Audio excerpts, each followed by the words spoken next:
आज हम आपको एक ऐसी फिल्म के बारे में बताने जा रहे हैं जिसमें हॉरर, ड्रामा, रोमांस और बदला सब कुछ है जो किसी भी फिल्म को खास बनाता है। यह फिल्म रूस और यूक्रेन के युद्ध के दौरान रूसी सैनिकों द्वारा यूक्रेनी महिलाओं के साथ किए गए दुर्व्यवहार को दिखाती है। कहानी की शुरुआत एक डरावनी और अंधेरी रात से होती है, जहाँ एक घने जंगल में एक महिला अपनी जान बचाने के लिए इधर उधर भाग रही होती है। वह महिला बुरी तरह से घायल होती है। भागते भागते वह एक घर के पास पहुंचती है, जहाँ लाल रंग की रोशनी नजर आती है। इससे पहले कि वह कुछ समझ पाती, एक काली परछाई आकर उस पर हमला कर देती है। यह परछाई उसे गार्डन से पकड़कर ऊपर उठा लेती है। यह रहस्यमयी शक्ति एंटिटी उसके सामने एंड्रे नाम लेती है। यह नाम सुनते ही वह महिला, जिसका नाम ओलेना है, घबराकर नींद से जाग जाती है। भले ही यह सिर्फ एक डरावना सपना था, लेकिन ओलेना इसे देखकर बहुत ज्यादा डर जाती है। ओलेना को यह समझ नहीं आ रहा था कि आखिर उस सपने में वह काली परछाई एंटिटी कौन थी और उसने एंड्रे नाम क्यों लिया। यही सब सोचते हुए ओलेना और ज्यादा डरने लगती है। फिर वह अपने मंगेतर के पास जाती है, जिसका नाम एंड्री है। ओलेना और एंड्री दोनों एक दूसरे के साथ काफी खुश रहते हैं। दोनों साथ में खूबसूरत पल बिताते हैं और इन पलों से साफ दिखता है कि वे एक दूसरे से बहुत प्यार करते हैं। जल्द ही वे शादी के बंधन में बंधने वाले हैं। फिलहाल दोनों यूक्रेन में साथ रहते हैं। एंड्री ओलेना के लिए नाश्ता बनाकर अपने काम पर चला जाता है, लेकिन ओलेना के दिमाग में अब भी वही डरावना सपना चल रहा था। इसलिए वह अपनी आंटी येवदकिया को कॉल करती है। ओलेना अपने बुरे सपने के बारे में येवदकिया को बताती है और कहती है कि सपने में मौत एंड्री को लेने आई थी। ये सुनकर येवदकिया बहुत परेशान हो जाती है और कहती है, अब वक्त आ गया है कि तुम एंड्री को कहीं दूर भेज दो। उसे कहां और कैसे भेजना है ये तुम अच्छे से जानती हो। इसके बाद हम ओलेना और एंड्री को एक साथ देखते हैं। दोनों बहुत खुश थे क्योंकि आज उनकी एनिवर्सरी थी। दोनों अपनी एनिवर्सरी के लिए एक छोटी सी पार्टी रखते हैं और एक दूसरे के साथ अपनी भावनाएं शेयर करते हैं। लेकिन उनकी यह खुशी जल्दी ही डर और तबाही में बदल जाती है, क्योंकि यह साल 2022 था जब रूस ने यूक्रेन पर हमला कर दिया। रूसी सैनिक यूक्रेन में घुस आते हैं और वहां के अधिकारियों को अगवा कर लेते हैं। उनकी वजह से यूक्रेन के आम लोग भी बहुत डर गए थे। इसी डर के कारण सभी लोग अपने अपने घरों में छिपे रहते थे। इधर एंड्री और ओलेना भी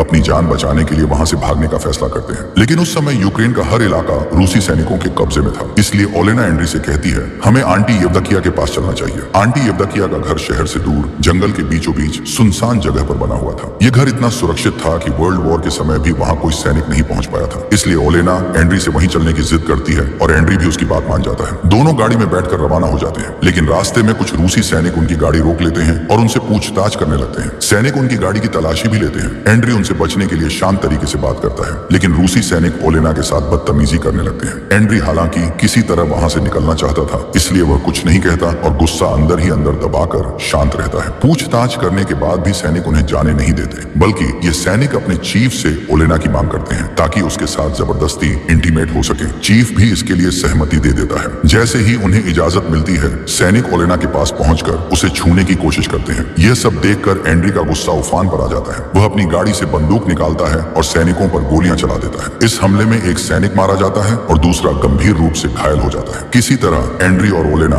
वहां से बचकर भागते हैं और आखिरकार अपनी आंटी येवदकिया के घर पहुंच जाते हैं। घर पहुंचने के बाद ओलेना जल्दी से अपने डॉग को गाड़ी से बाहर निकालती है, क्योंकि गोलियां चलने के दौरान वह भी बुरी तरह घायल हो गया था। वह डॉग का इलाज कराने के लिए उसे अपनी आंटी के पास छोड़ देती है। तभी ओलेना अपने हाथों पर लगे खून को नोटिस करती है। जब वह एंड्री के पास जाकर देखती है तो उसे पता चलता है कि एंड्री को भी गोली लगी है। एंड्री की हालत बहुत खराब थी। ओलेना उसे संभालने और उसकी मदद करने की कोशिश करती है, लेकिन कुछ भी काम नहीं आता। एंड्री का घाव इतना गहरा था कि वह उसकी जान ले लेता है। ओलेना अपने प्यार को अपनी ही आंखों के सामने मरता हुआ देखकर जोर जोर से रोने लगती है। ओलेना एंड्री को बचाने की पूरी कोशिश करती है, लेकिन अब एंड्री के जाने का समय आ चुका था। काली परछाई डेथ एंड्री को अपने साथ ले जाती है। यही संकेत ओलेना को बार बार अपने सपनों में भी मिल रहा था, जो अब सच हो गया था। उधर वही रूसी सैनिक दिखाई देते हैं जो ऐसे बर्ताव कर रहे थे जैसे कुछ हुआ ही नहीं। वे बिना किसी अफसोस के अपने मरे हुए साथी का जरूरी सामान निकाल लेते हैं। घायल सैनिकों का इलाज करवाकर वे बेफिक्र होकर आराम से बैठ जाते हैं। ओलेना के लिए एंड्री की मौत को स्वीकार करना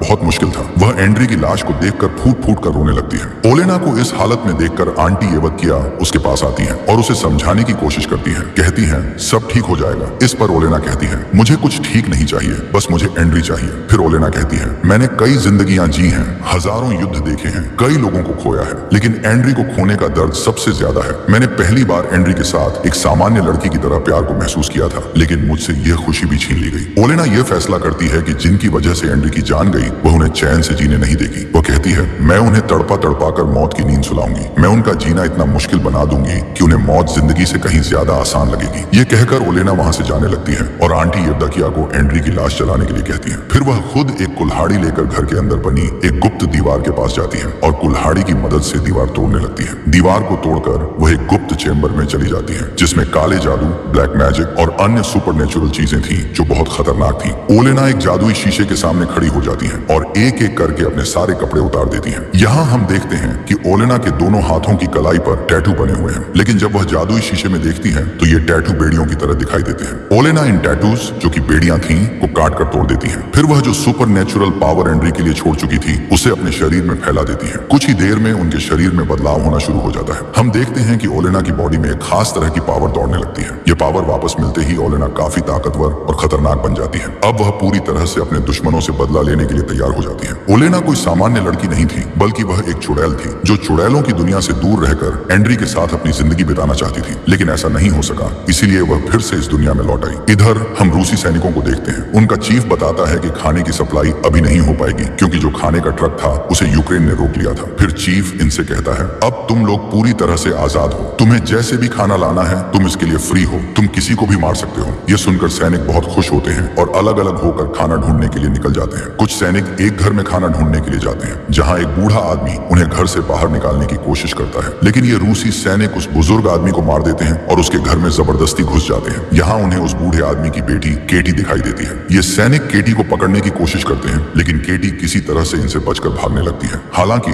वह ज्यादा दूर नहीं जा पाती क्योंकि सैनिक जल्दी ही उसे बेहोश कर देते हैं। एक सैनिक मौके का फायदा उठाकर केटी के साथ गलत काम करने लगता है। जैसे ही केटी को होश आता है वह जोर जोर से चिल्लाने लगती है, लेकिन यह सैनिक उस पर बिल्कुल भी दया नहीं दिखाते। वहीं दूसरी ओर कुछ सैनिक एक घर में जाकर मस्ती करने के लिए शूट करने लगते हैं। जब एक महिला यह सब देखती है तो वह इन सैनिकों को समझाते हुए कहती है, तुम लोग इंसान हो, इंसान की तरह रहो, जानवरों जैसा बर्ताव मत करो। महिला की यह बात सुनकर सैनिकों को बहुत गुस्सा आता है और वे उसे गोली मारकर मौत की नींद सुला देते हैं। इसके बाद ये सैनिक एक कैंप के पास पहुंचते हैं जहां केटी को भी लाया जाता है ताकि सभी सैनिकों का मनोरंजन किया जा सके। लेकिन तभी हम ओलेना को देखते हैं जो खून से एक रिचुअल करती है। यह रिचुअल उस सैनिक पर किया गया था जिसे एंड्री ने गोली मारकर घायल किया था। इस रिचुअल के दौरान उस सैनिक का दर्द और बढ़ जाता है जिससे वह और भी ज्यादा घायल हो जाता है। यह दर्द इतना तीव्र होता है कि इसे सहन करना बहुत मुश्किल होता है। फिर उस सैनिक के मुंह से बालों का गुच्छा और एक कागज का टुकड़ा बाहर आता है जिस पर लिखा होता है, यह जंगल तुम सबकी कब्र बन जाएगा। यह सब पढ़ने और देखने के बाद वो सैनिक बहुत डर जाता है और उसकी हालत इतनी खराब हो जाती है कि वहीं मर जाता है। इधर चीफ को भी एक सपना आता है जिसमें ओलेना खून से सनी हुई दिखाई देती है और इन सबको मारने की बात कहती है। ये देख चीफ काफी घबरा जाता है और सैनिकों से कहता है कि केटी को यहाँ से दूर ले जाएं। चीफ की बात मानकर सैनिक केटी को एक सुनसान जगह पर फेंक देते हैं। यहीं ओलेना भी आ जाती है और केटी से पूछती है, क्या तुम्हें बदला चाहिए? केटी कोई जवाब नहीं देती, लेकिन उसकी आंखों में छुपा हुआ दर्द बदला लेने की इच्छा को जाहिर करता है। ओलेना ये समझ जाती है। इधर जब एक सैनिक यूरिन करने जाता है तो यूरिन की जगह खून निकलने लगता है। ये देखकर वह सैनिक काफी परेशान हो जाता है। इसके बाद हमें दो सैनिक दिखाई देते हैं जिनमें से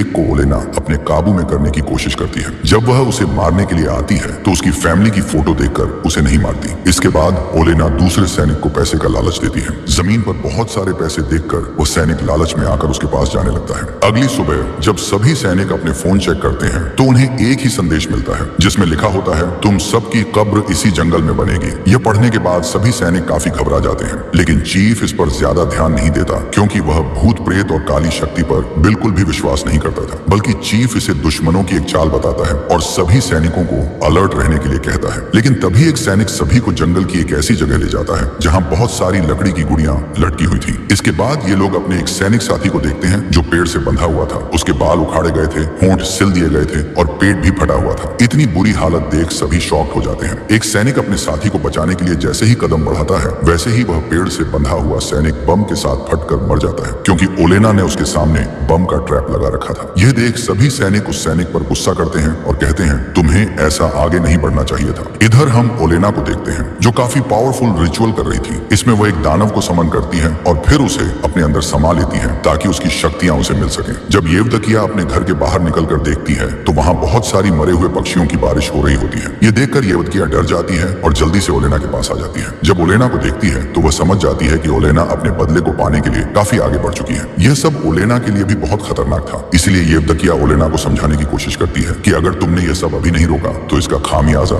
तुम्हें भी भुगतना होगा। लेकिन ओलेना उसकी एक नहीं सुनती और कहती है, मुझे अपने अंजाम की परवाह नहीं है, मैं बस अपने बदले के लिए किसी भी हद तक जा सकती हूँ। अगर मैं मर भी गई तो मुझे कोई गम नहीं। ये सुनकर येवदकिया कहती है, मैंने ही तुम्हें एक नई जिंदगी देने के लिए विच जादूगरनी बनाया था और अब तुम मुझे अकेला छोड़कर जाना चाहती हो। लेकिन ओलेना येवदकिया की कोई भी भी बात नहीं सुनती। इधर हम एक सैनिक को देखते हैं जिसे अपनी पत्नी और बेटे की खून से सनी हुई फोटो मिलती है। ओलेना ने उन दोनों को मार डाला था और इसी फोटो के जरिए उन्होंने उन सैनिकों को मारने के लिए एक रिचुअल भी किया था। ये देखकर सैनिक बहुत डर जाता है और अपनी पत्नी और बेटे को देखने के लिए घर जाने की जिद करने लगता है, लेकिन चीफ उसे शहर जाने की अनुमति नहीं देता। फिर ये सैनिक खुद ही टैंक लेकर निकल पड़ता है। रास्ते में ओलेना उसके साथ मानसिक खेल खेलती है और इस उलझन में फंसकर वह अपने ही दो साथियों को टैंक से कुचलकर मार डालता है। ये देख बाकी सैनिक इसे बहुत मारते हैं। हालांकि यह सैनिक उन्हें सब कुछ समझाने की कोशिश करता है, लेकिन वे इसकी कोई बात नहीं मानते। वहीं दूसरी ओर कैंप पर एक बम हमला हो जाता है जिससे सभी सैनिक इधर उधर बिखर जाते हैं। एक सैनिक जंगल में चला जाता है और यही सैनिक उस मासूम महिला को मार चुका था। अब उसे उस महिला की साइकिल दिखाई देती है और फिर महिला का भूत भी उसे डराने लगता है। यह सैनिक अपनी जान बचाने के लिए भागने लगता है और तभी उसके सामने चीफ आ जाता है। चीफ इसके माथे पर एक सिंबल बनाते हुए कहता है, तुम्हारा मरने का वक्त आ चुका है। लेकिन यह चीफ नहीं था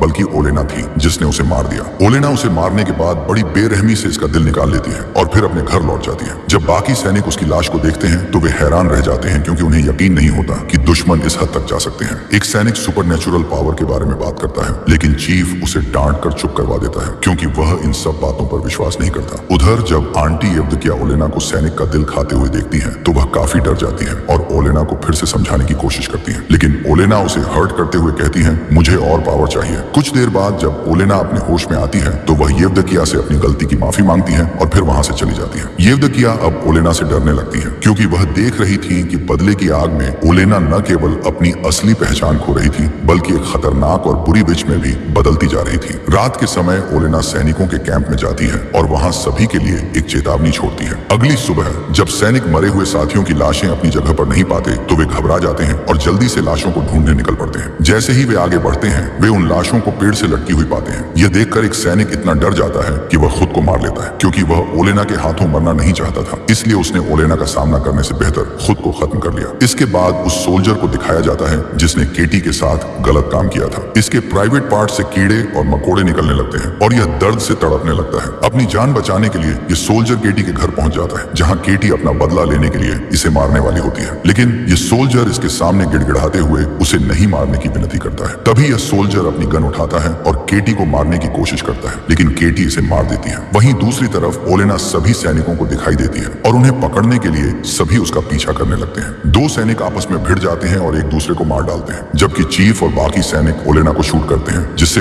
ओलेना बुरी तरह से जख्मी हो जाती है। अपनी जान बचाने के लिए वह तुरंत अपने घर वापस चली जाती है। येवदकिया ओलेना के शरीर से गोलियां निकालती हैं और कहती हैं, हर एक मौत का बदला तुम्हें खुद चुकाना होगा और आखिरी में चीफ को मारने के साथ तुम भी खत्म हो जाओगी, क्योंकि यही डील ओलेना ने कर रखी थी। येवदकिया अब भी इस खेल को यहीं रोकने के लिए कहती है, लेकिन ओलेना नहीं मानती। ओलेना एक एक करके सभी सैनिकों को मार देती है, लेकिन चीफ इसके काबू में नहीं आता। वह ओलेना को पकड़कर उसके साथ गलत काम करने लगता है, लेकिन तभी हम देखते हैं कि ओलेना उसके पीछे खड़ी है, यानी जिसे वह गलत काम कर रहा था वह दरअसल ओलेना का ही सोल्जर था और यह सब ओलेना का माया जाल था। ओलेना चीफ को तड़पाने लगती है और मारने ही वाली होती है कि तभी यहाँ आंटी येवदकिया आ जाती है। येवदकिया ओलेना से कहती है कि तुम्हारे पेट में एक बच्चा पल रहा है और अगर इस चीफ को ज्यादा भी नुकसान हुआ तो बच्चा भी मारा जाएगा, क्योंकि ओलेना ने यही डील डीएम और शैतान के साथ कर रखी थी। येवदकिया ओलेना को समझाती है कि यह बच्चा एंड्री की आखिरी निशानी है, तुम्हारे प्यार की निशानी है और यही बच्चा तुम्हारे जीने की आखिरी वजह भी है। ये सब सुनने के बाद ओलेना भी शांत हो जाती है, लेकिन अब भी उसके दिमाग में चीफ घूम रहा था जो गुस्से को और बढ़ा देता है। लेकिन जब ओलेना अपने डॉगी को देखती है तो वह बिल्कुल शांत हो जाती है, क्योंकि एंड्री और ओलेना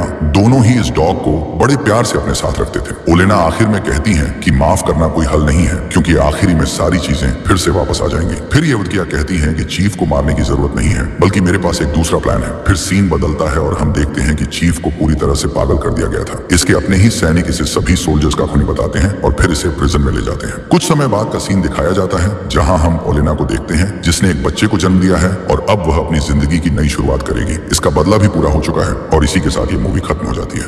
तो आपको ये खौफनाक मूवी कैसी लगी कमेंट में जरूर बताइए।